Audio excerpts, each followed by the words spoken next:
In January of 1776, American Colonel Henry Knox succeeded in hauling 60 tons of artillery 300 miles through sleet and snow from Fort Ticonderoga in northern New York all the way to the American siege around British-occupied Boston. With this artillery at their disposal, American troops seized and fortified Dorchester Heights overlooking Boston under cover of darkness on March 4th. Seeing the American position the next morning, British General William Howe allegedly cried, "My God, these fellows have done more work in one night than I can make my army do in 3 months." Howe planned briefly to attack the heights. Then, delayed by a storm, he reversed course and, as he had long wanted to do, withdrew his forces from Boston entirely, taking over 1,000 American loyalists with him. So it was that as American political wheels turned toward independence, so the epicenter of the war shifted to New York.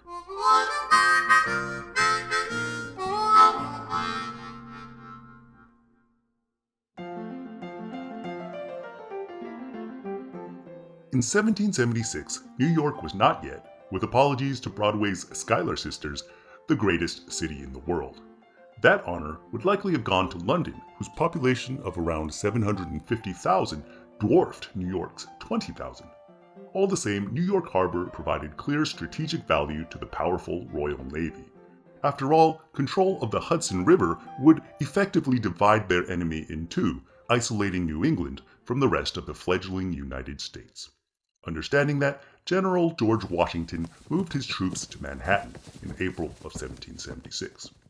On July 2nd, even as the Second Continental Congress celebrated American independence, General Howe began to land his troops on Staten Island after a months-long detour in Halifax, Nova Scotia. For the entirety of July, Washington watched as more British troops arrived on the scene. By August, 73 warships and 32,000 troops, including Hessian mercenaries in the employ of the king, made their base in Staten Island.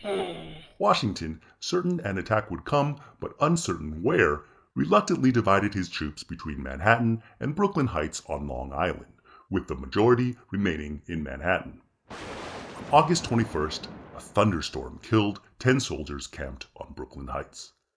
The next day, clear and calm, the British crossed from Staten Island to Gravesend on Long Island. Washington, still fearful the main attack would be on Manhattan, sent a meager 1,500 troops to defend Brooklyn, bringing the American numbers there to 6,000 in total. Meanwhile, 20,000 British and Hessian troops eventually landed on Long Island for the invasion. As it was, in order to reach the American position in Brooklyn, the British would have to cross the Heights of Guan. 4 passes led through the heights: the Gowanus Road along the western coast, Flatbush Pass and Bedford Pass beneath Brooklyn, and far to the east the less used Jamaica Pass. Accordingly, American troops led by General Israel Putnam dug in around Brooklyn, and at positions securing the 3 westernmost passes. Unfortunately, Washington and his subordinates neglected to properly defend Jamaica Pass, where, for reasons unknown, they posted a meager guard of only 5 men.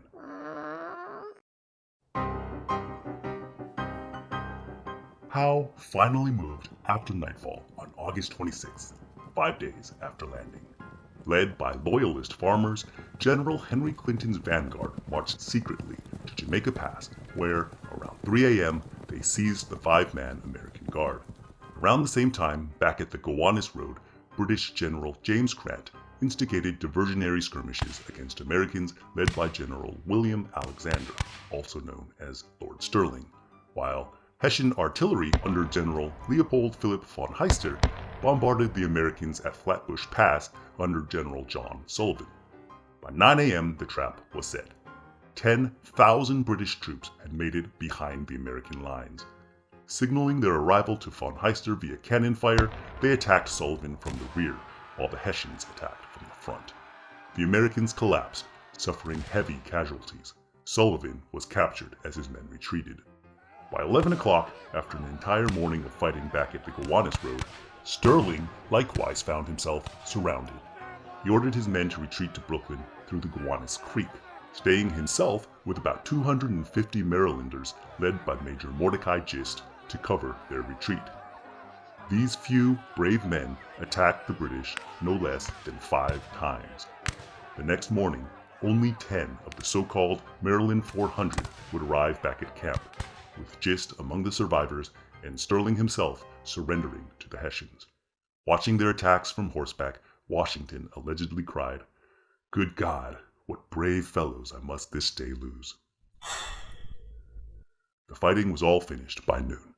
Only 59 British soldiers had died, compared to 300 Americans, with over 1,000 Americans captured. General Howe ordered his troops to cease the attack following the American retreat to Brooklyn. Much as he had done at Dorchester Heights, he proved unwilling to engage in a frontal assault on a fortified position. Another storm broke the day after the battle.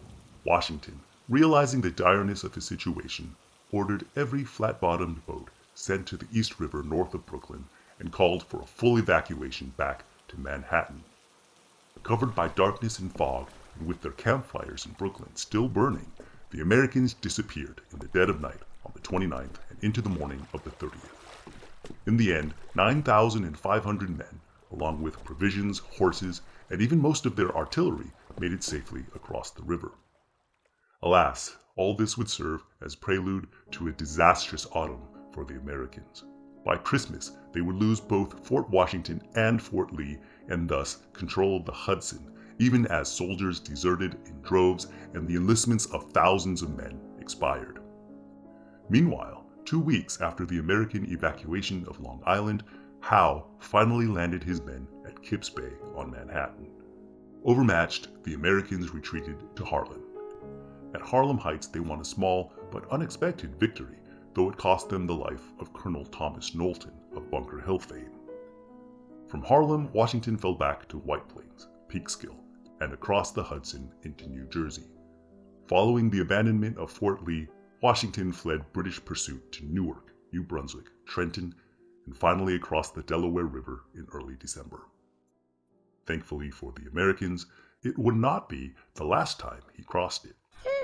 Don't forget to like and subscribe to our channel, and hit that notification button to make sure you find out what happens next. For now, this is Bigfoot saying so long, and save me a seat at your next campfire.